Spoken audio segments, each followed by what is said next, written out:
Welcome to Ancestral Health Today, evolutionary insights into modern health. This episode of Ancestral Health Today is brought to you by The Beekeeper's Granddaughter. With tallow that is a beautiful, all-natural skincare alternative using only the highest quality ingredients. The beef tallow comes from grass-finished cattle and is wet rendered to remove all odors and impurities. Essential oils are then added for their medicinal properties to create thoughtful, bioavailable, and healthy handmade skincare. Organic cold-pressed jojoba oil and raw manuka honey are added and whipped to create a silky, luxurious texture. The products range from anti-aging, antioxidant, to anti-inflammatory, and much more. And they smell absolutely delicious. The balms can be used on all parts of the body, including the hair to moisturize and repair.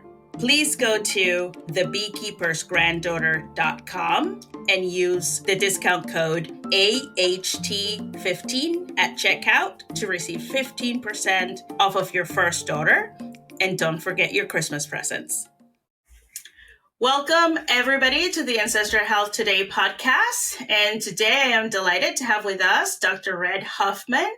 Dr. Hoffman is a trauma surgeon and a hospice doctor, and she is based out of Asheville, North Carolina. Thank you so much for being with us, and welcome to Ancestral Health Today.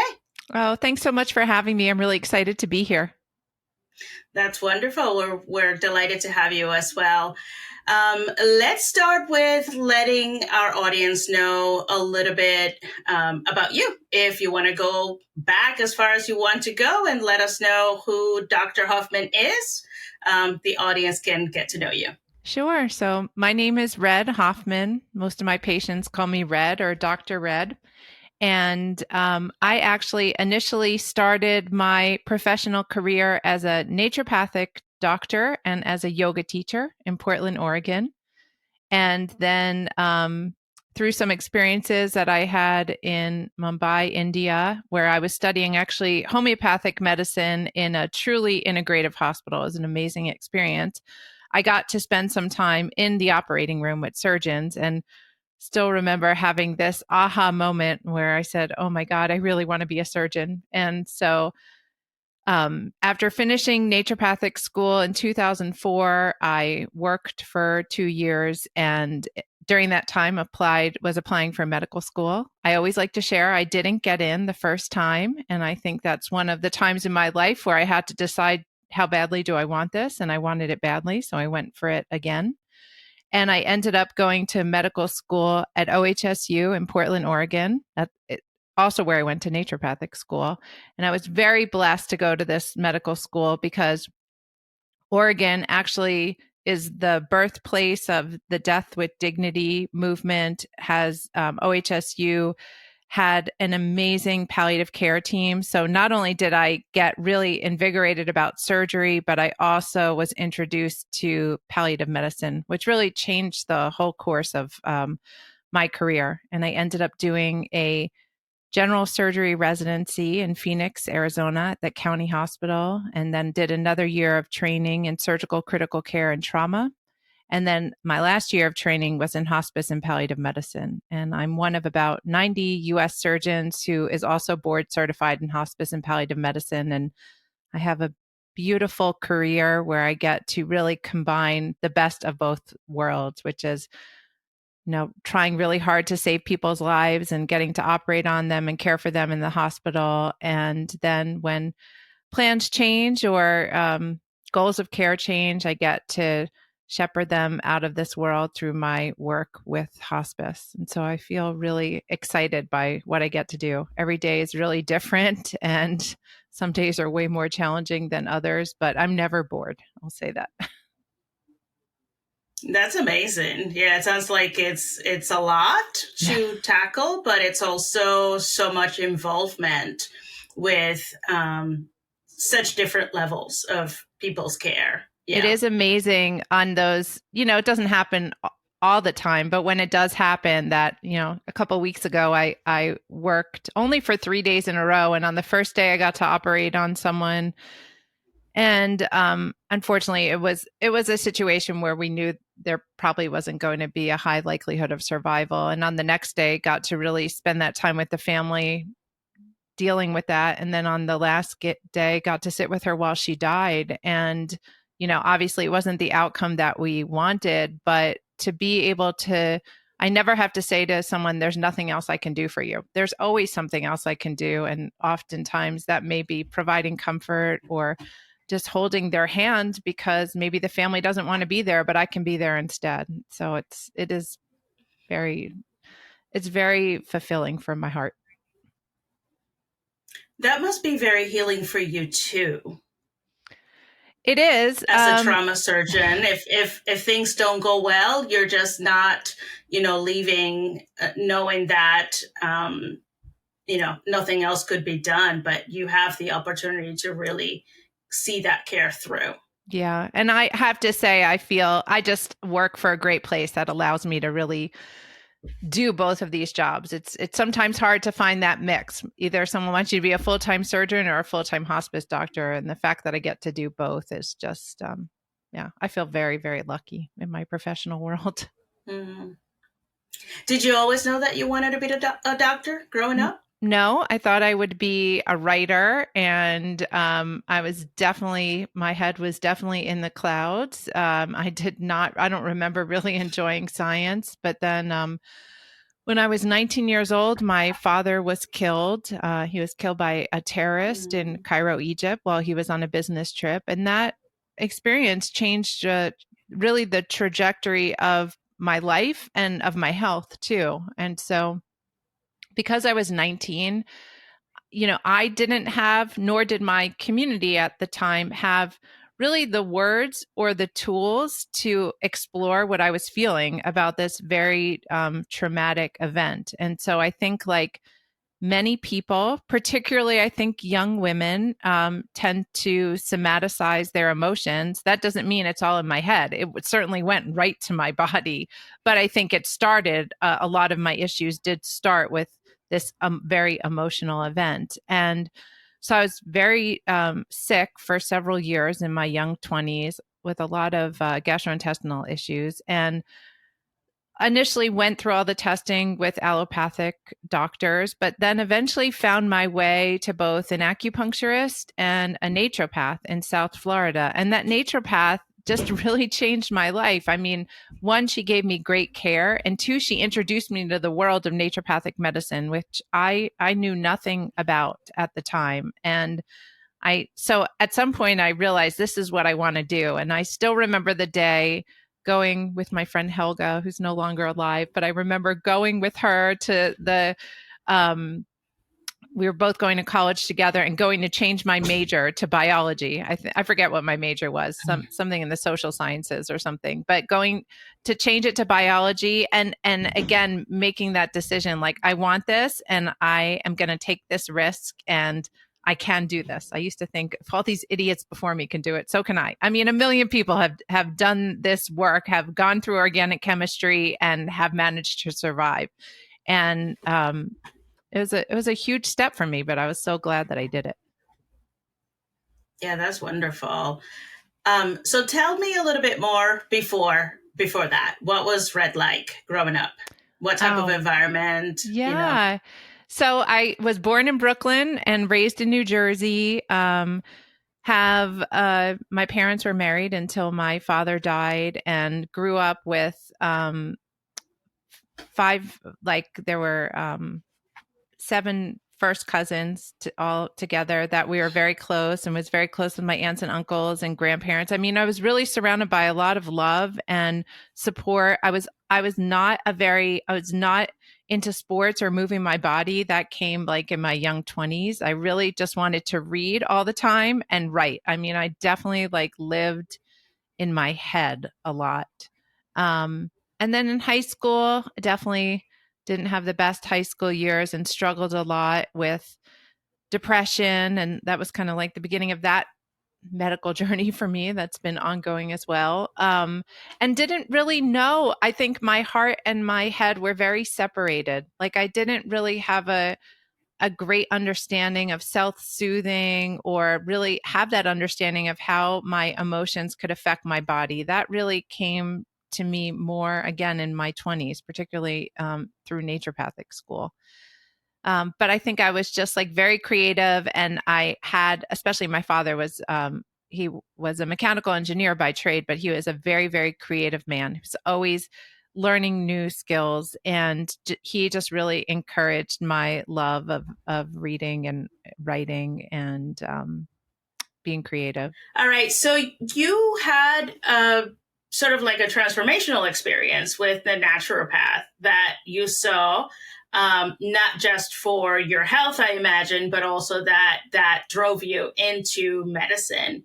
Can we talk a little bit about that, what that process was like, and then what your life was like after that experience? So, like I said, my experience with my naturopath changed my life.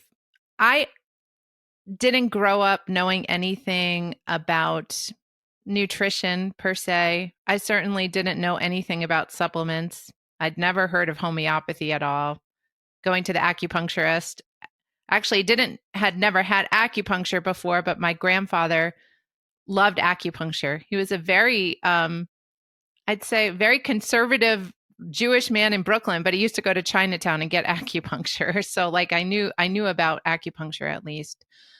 But what I loved about my work with the naturopathic physician really was that whole body, whole person care.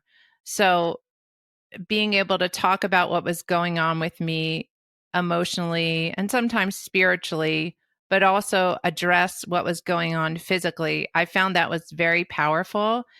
And when I started looking into naturopathic medicine as a career, I just spoke to me that, oh my God, I get to do a little bit of counseling and um, a little bit of lifestyle medicine, and then learn all like herbal medicine and learn homeopathy and learn some physical medicine. So it really sounded like the best of all worlds, to be honest with you. And so that's why I ended up choosing that as my initial professional goal.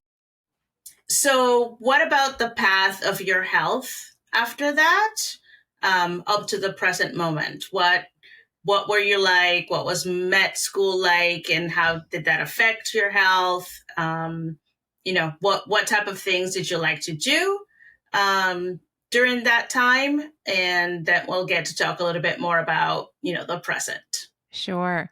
Well, I went to naturopathic medical school. It was initially, when I went there, it was called the National College of Naturopathic Medicine. And now it's called the National University of Natural Medicine in Portland, Oregon. So moving to Portland, Oregon from the East Coast was completely life-changing for me. Had never been around such beauty. I mean, the Pacific Northwest is just like this emerald gem. I mean, it's so beautiful. You are literally just hugged by trees. It was amazing. And so I had never gone hiking before. I had never done yoga. I had never rock climbed. And all of those things became a part of my life, partially because it was such a part of everyone's life at that school. And then I also had didn't know about organic foods, and again, didn't really know a lot about nutrition. And I was living with fellow students many of them who knew way more than me when I first got there. And so I learned so much about how to feed myself and, the simple stuff like how to do hydrotherapy. We always had a hot tub in our backyard. So we do hot tub and a cold plunge, and, learned so much about sleep hygiene, and I was so active. I'd get up so early in the morning. I'd ride my bike before school, incredible bike rides. And then I'd come home, take a shower, and then I'd commute to my school by bike. So I was I lived on my bike, especially during naturopathic school. And just spent a lot of time outside playing. And it was an amazing experience for someone who hadn't really grown up doing that. When I went to medical school, I was very lucky, like I said, to go to OHSU in Portland, Oregon, because of all the schools I could have went to. It was probably one of the schools that was most like going to naturopathic school because it was still in Portland. So it still attracted such a health conscious group of people. And I went to that school and I never felt like shunned because I was a naturopath. I felt like my background was really respected. I was still so active. My school was in the woods. So like literally could at lunch like walk out the door and go for a run on the trails in the woods, and you'd see all these professors out there too. I mean, this was just like a very, very active lifestyle. In medical school, in allopathic medical school, was where I started rock climbing. Had an amazing colleague who taught me how to rock climb, and I say that yoga got me through naturopathic medical school, and rock climbing got me through allopathic medical school. And movement was just like it makes me actually feel like sorry. Makes me feel weepy to think of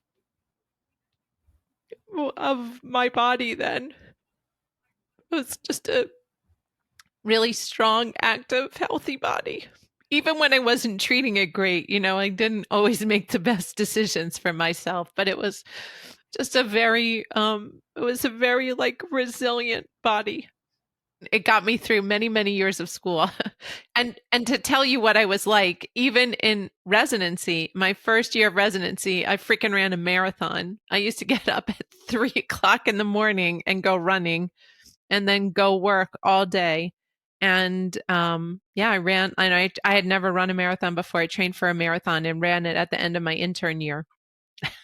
And I was actually, when I think back, I mean, I didn't know better. It's very ableist. Like, I mean, I just insisted that everyone take the stairs all the time, never thinking that like maybe people couldn't take the stairs or didn't want to take the stairs. I just used to say like, the keys to getting through training, especially surgical training, are like, take the stairs, bring your lunch, and be kind. And that's kind of how I got through all of my surgical training. And then even in my first year of fellowship, I was at Chapel Hill and I didn't have a car, and I walked to the hospital like 3 miles back, 3 miles there, 3 miles back every single day. That was my exercise during that year of my training. It was just like movement was just embedded in my life, and I was very grateful for it. So let's talk a little bit about your time during the pandemic, and having been such a incredibly healthy individual involved in all kinds of movement activities, doing so many of the things that are recommended to be in health and to avoid risk. How Tell me in your own words, what happened during the pandemic. Sure. So I was working as I actually, what I do is I'm an acute care surgeon. So that's a mix of trauma, emergency general surgery, and surgical critical care. So I was working in the hospital during that time. I will say I am very grateful. I was not working in the medical ICU. My colleagues in the medical ICU took the brunt of that pandemic, and it was I couldn't even stand to walk. I couldn't even stand to walk through that ICU. It's down the hall from our ICU. But I was in the hospital almost every day. My team of surgeons are the surgeons who are called to do tracheostomies for people. So when people can't get off the ventilator, it's my group of surgeons who is called to do the tracheostomies. And it's during COVID, one like really the highest risk procedure because you're just being sprayed with like respiratory droplets. And so we really, there was some guidelines to wait 21 days or, after a negative test. Like no one really knew. We really were struggling with what was the right thing to do. We were testing all of our surgical patients for COVID before we took them back to the OR. We tried to stay out of the OR when people were being intubated and extubated. Again, probably the highest risk times, but sometimes you have to be in the room because the patients needed you to be there. We always had enough PPE, thankfully.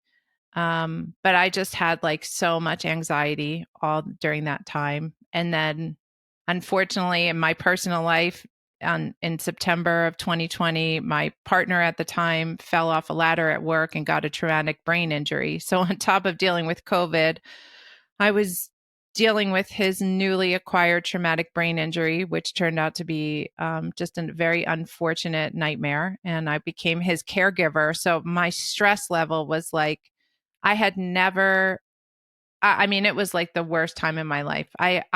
He was suicidal. I had so much suicidal ideation and so much stress from the pandemic, and then caring for him and also just watching him suffer was like the worst thing I'd ever experienced. And so then in January of 2021, I got COVID. And, like many people, I really wasn't that sick. I was out of work for maybe 10 days and I didn't feel all that bad. But as soon as I got back to work, I was like, something is not right. And that's actually really where a lot of my symptoms started, especially, what's turned out to be dysautonomia probably started then. And a lot of neuropathy, which thankfully I was able to work through that one, but that was awful. And I think I was at work I couldn't walk up the stairs. I was just miserable at work. And I think I lasted about 6 weeks and then I went on short-term disability. Grateful I had short-term disability at the time too. And, I will say it's like of all my partners, I have 13 partners, probably a third of them ended up getting COVID, and I'm the only one who got long COVID. And I was certainly, all my partners are actually pretty healthy. So, but, I was certainly, I was still exercising all the time, eating well. But I will say the stress level in my life before I got it, I think, unfortunately, I think my immune system was already shot with the amount of stress I was under. So I think it was like very unfortunate timing for me. And like many people, I got right back into exercising. I mean, I couldn't sit still. So within 2 weeks, I was like pushing myself on my Peloton, like just trying to get right back, which I just regret. I didn't know better. Now I think we know better. Certainly one of the first things I tell everyone who at work who gets COVID now, I'm like, rest, radical rest for like 3 months. That's what I tell them. Just rest. So that's not the advice that we hear, especially in the ultra healthy circles. Certainly wouldn't consider you like a person who would be at risk of developing any complications of acute COVID, but, long COVID is still disputed as a condition by many people in, health communities. So, can you talk to the public as a doctor, what your perspective and your experience is, and what you think is behind this phenomenon that so many people are experiencing, even those who are seemingly not at risk, and even though those who practically did everything perfect before, being saddled with long COVID? Sure. I mean, I think we'll start off by saying I don't think anyone knows exactly what's driving this, but I want to say that I do believe this is a post-viral illness, though that does not take away from I have friends who have been injured by the vaccine as well. And so there's something else going on there. But I'll just speak to my own experience that this is certainly for me a post-viral illness. Post-viral illnesses have been around forever, and the medical community knows this. Whether they want to believe in it or not is a whole nother story. But I don't think the idea of post-viral illness is a new thing. Now, what does that post-viral illness mean? Does that mean that we're having viral persistence? I think that I've had my blood checked and certainly have spike protein running around on my monocytes. So that is certainly part of it. Is it an autoimmune response to the fact that we had the virus in the first place? It may be that too. My blood work might suggest that as well.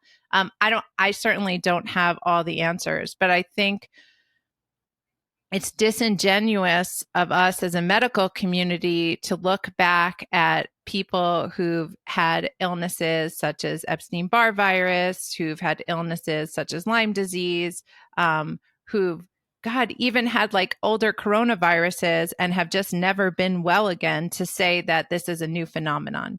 What's new and I guess you could say interesting is that never in our particular lifetimes have we had so many people get infected with the same virus at the same time. And we're getting to study this like this is like a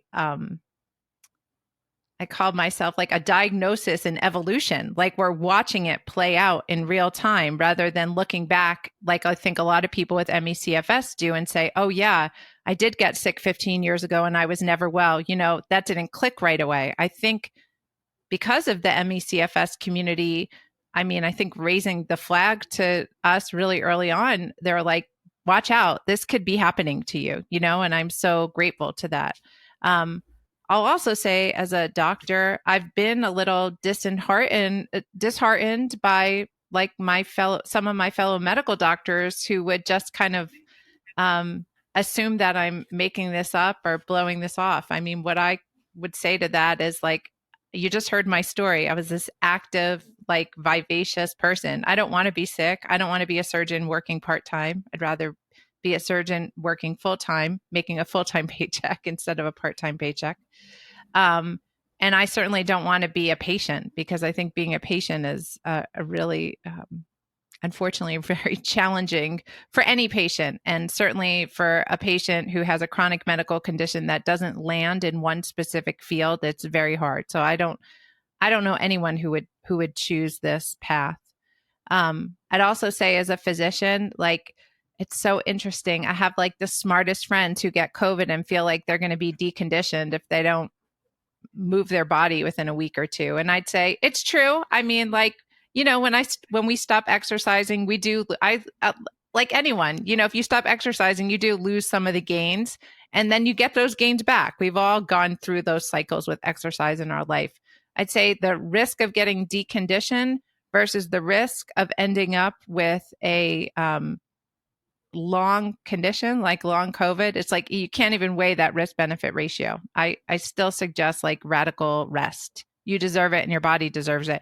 And also your body's probably trying to tell you something. If you don't feel good, then you should probably just slow the F down. Like none of these young, healthy people are going to wither away from just slowing down for 2 to 3 months. I'm not saying you have to like stay in bed and do absolutely nothing, but just like slow down and nurture yourself a little more, if nothing else. So let's do a little bit of a recap. You were born in Brooklyn. You went to naturopathic school. You went to medical school. You were, you know, super healthy, very athletic, always into movement. And then the pandemic hits, you get COVID, and now you have long COVID. How has your life personally and professionally changed as a consequence? Sure. So like I shared, my story is a little complicated because I had some personal stuff going on at the same time. I'd say about 6 weeks after I went onto short-term disability, my boyfriend at the time actually committed suicide, secondary traumatic brain injury. And it was actually obviously an awful, awful experience. But just physiologically was very interesting because I had no symptoms for a week after he died, because I was so full of adrenaline after watching him die and waiting for him to be cremated. And so I had no symptoms, and I just intuitively knew that the crash that was going to come after that was going to be like awful. And, you know, unfortunately there was no way to escape that. That was just life happening. And oh man, when I crashed, I just crashed, and I was out of work for 6 months. very interesting. I did have short-term disability at the time, which I like to talk about because soon after I came back, my job decided that all of us didn't have short-term disability anymore. So it was something I actually never thought about disability because I just think we don't learn about it a lot in medical school. And I was just very ignorant, and I 100% like own that. And I can't even imagine what my life would have been like if I didn't have short-term disability. But I will say I'm grateful I had it. I was able to just do nothing except go to the doctor. I mean, I got so much massage and acupuncture and ketamine therapy, and then I just laid around in my grief. I say I luxuriated in my grief. I just like let it push me and pull me wherever it was going to take me. And it was a very powerful experience to be kind of descending into this chronic illness. It still wasn't really chronic, right? It was only like 6 months old. I was experiencing a lot of symptoms because, like I said, my boyfriend had a traumatic brain injury. There's a lot of autonomic symptoms that come with that, a lot of GI symptoms that come with that. And I was experiencing all of these symptoms in the early stages of my long COVID. So it was very emotionally challenging for me because I could not tell where like his suffering ended and mine started. I mean, it was a profound, weird experience. I finally went back to work, and again, I'm so grateful for my job. I just told them I could only go back part-time for two reasons. One, physically, there was no way I was going to be able to work full-time as a surgeon. I don't think I'll ever work full-time again. And that's okay. You know, it is what it is.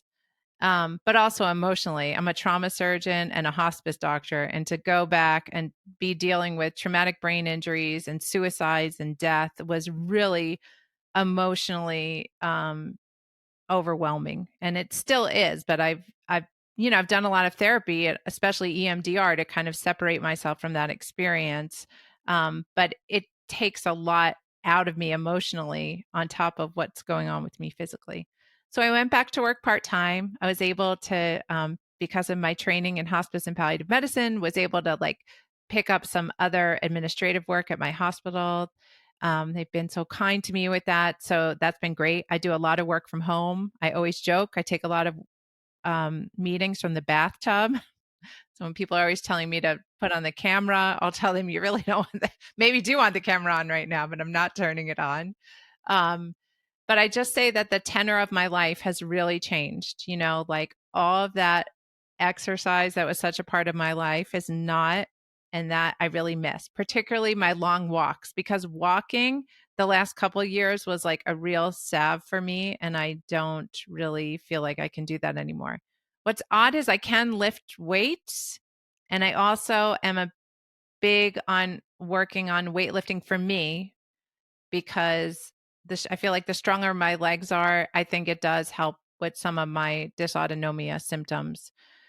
My dysautonomia is very challenging because, you know, surgery is a lot of being on your feet, rounding, you're standing still on your feet, talking. And it took me a couple months when I got back to work. I was like, I cannot think while I'm standing up straight. It was the weirdest thing. Like it took me a while to recognize what was going on.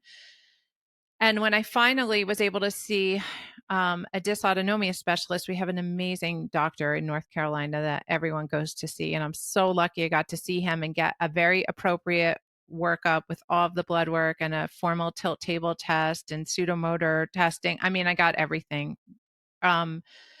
I was like, oh, this is why during rounds, I literally can't think. So now, you know, I sit down during rounds. Everyone just knows that's what I do. I never wore compression socks before. Now I do. In the operating room, it took me a long time to realize, oh, I do not feel good in the operating room because you tend to get really warm under the lights, and there's usually a bear hugger on the patient to keep them warm. And so I was standing still and it was hot, and that's, you know, for dysautonomia, it's not a great combination. So I just found if I have a cold towel around my neck, that really helps me. And so like I do that before I scrub into surgery, put a cold towel around my neck under my gown. I take breaks when I can. I just need to sit down for 5 minutes, and oftentimes I have residents helping me, so that's okay. And, you know, adrenaline's a beautiful thing. I mean, if you need to keep going, obviously you just keep going, and that's what it is.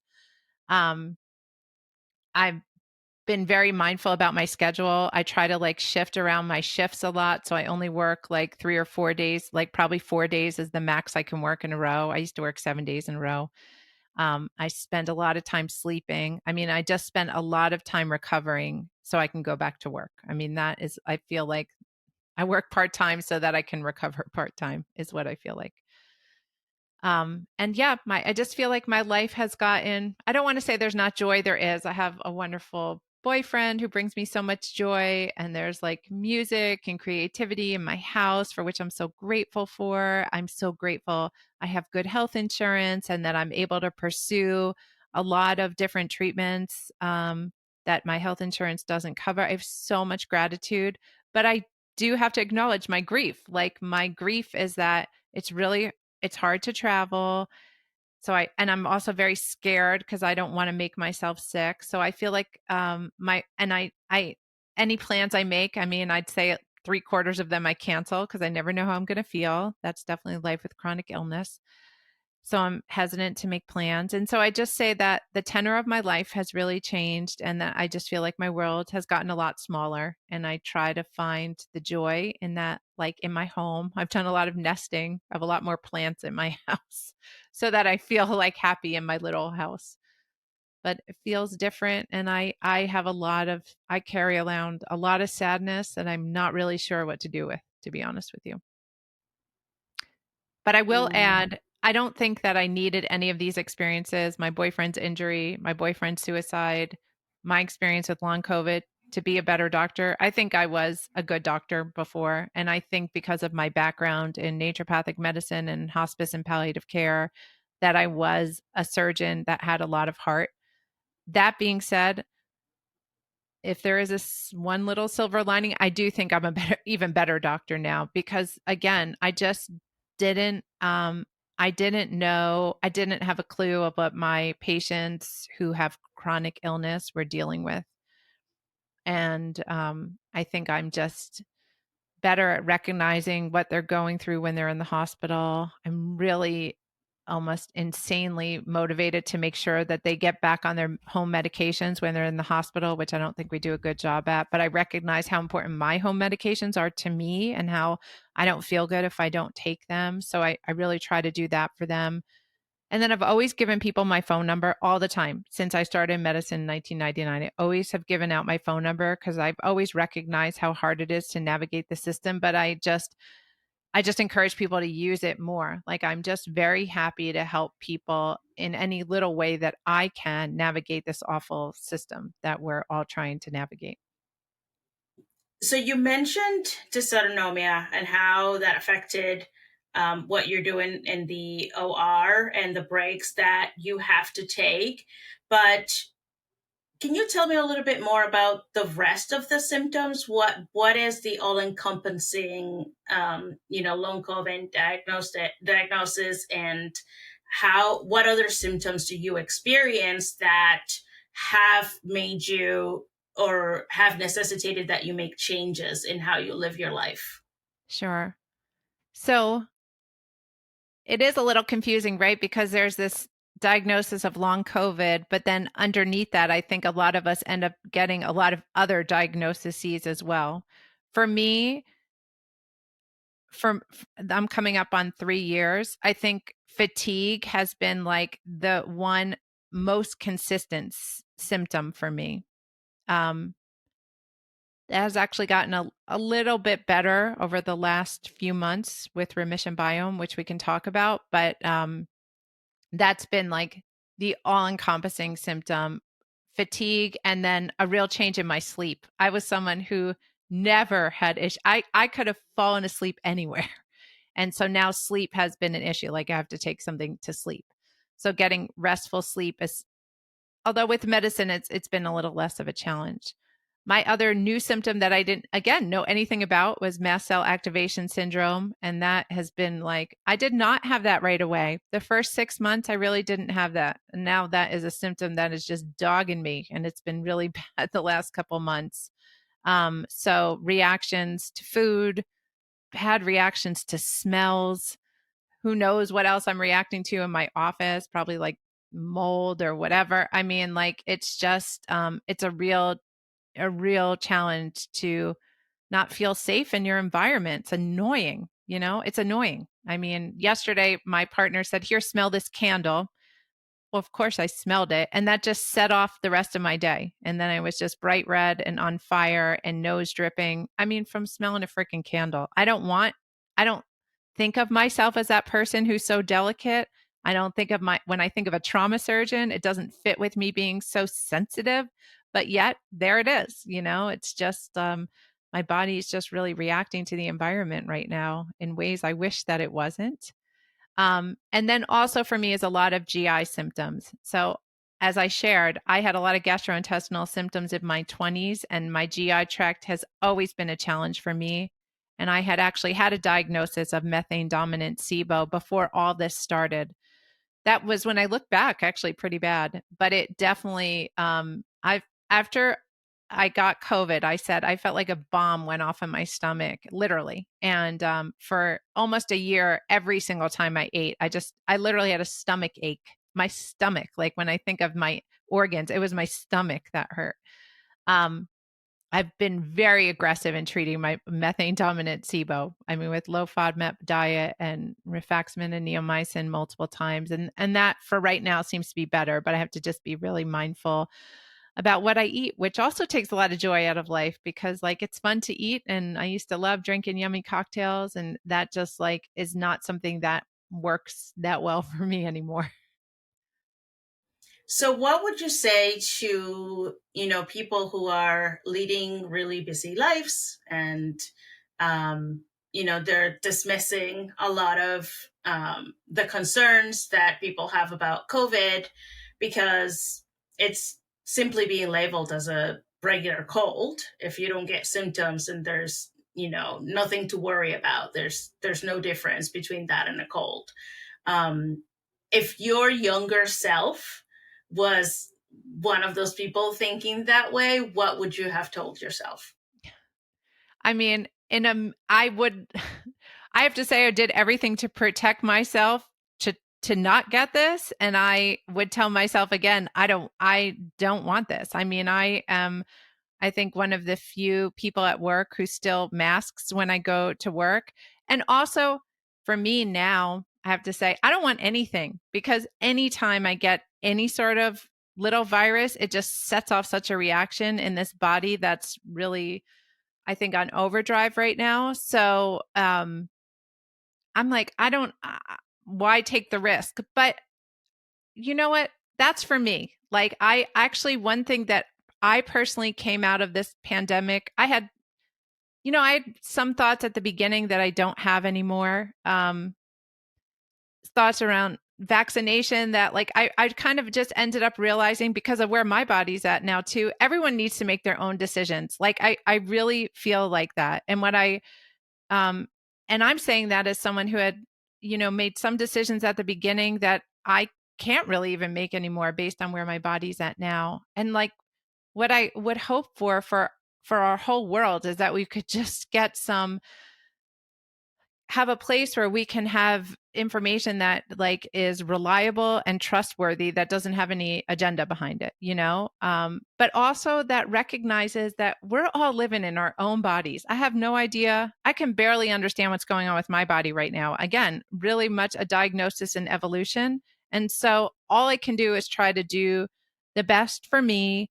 And then also, to the best of my ability, try to protect people who are even more vulnerable than me. So, I mean, my idea around masking too is like, man, if I have some random cold that I'm walking around with, why do I need to be like giving it to whatever patient I'm seeing too? Like, what is the big, to me, that's just like for now, the right thing to do. Again, for me. What does the future look like for you? And not necessarily long into the future, but the next few months to the next few years. What are you expecting? What are you doing? How do you think that things will turn out? So I think part of my journey is learning to accept that I have a chronic illness. I think coming up on 3 years, I can say, this is where I am right now. It's taken a long time to even say that out loud, and to kind of wrap my head around that. And like I said, there's a lot of grief there. But I also have hope, as one of the 50 first participants of Remission Biome. I have hope of having, I don't hope for a cure. I hope to just have a nice increase in my baseline that can be sustainable. That's really what I want. I mean, I think that some of this is my new normal.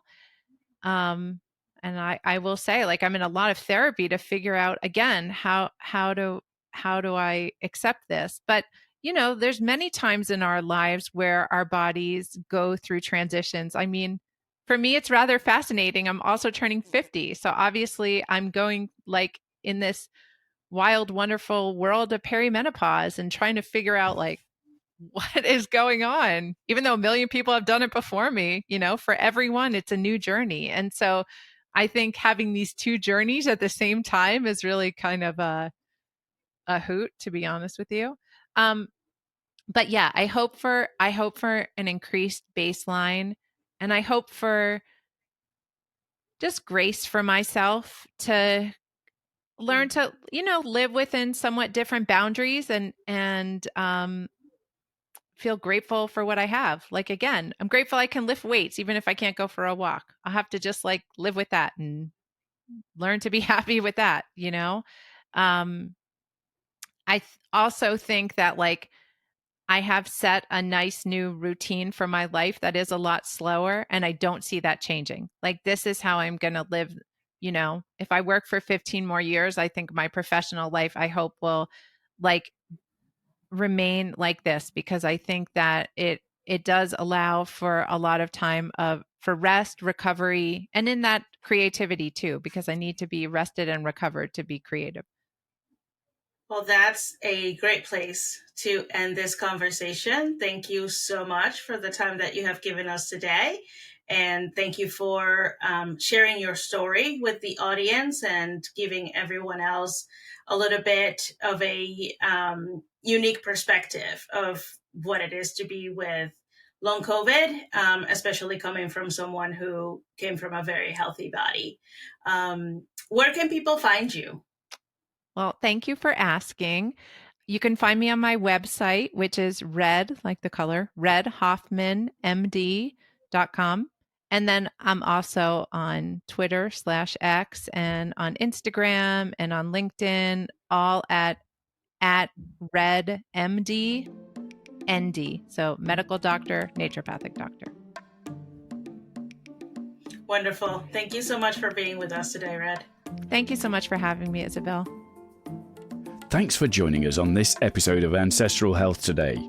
We hope you enjoyed our discussion on how evolutionary insights can inform modern health practices.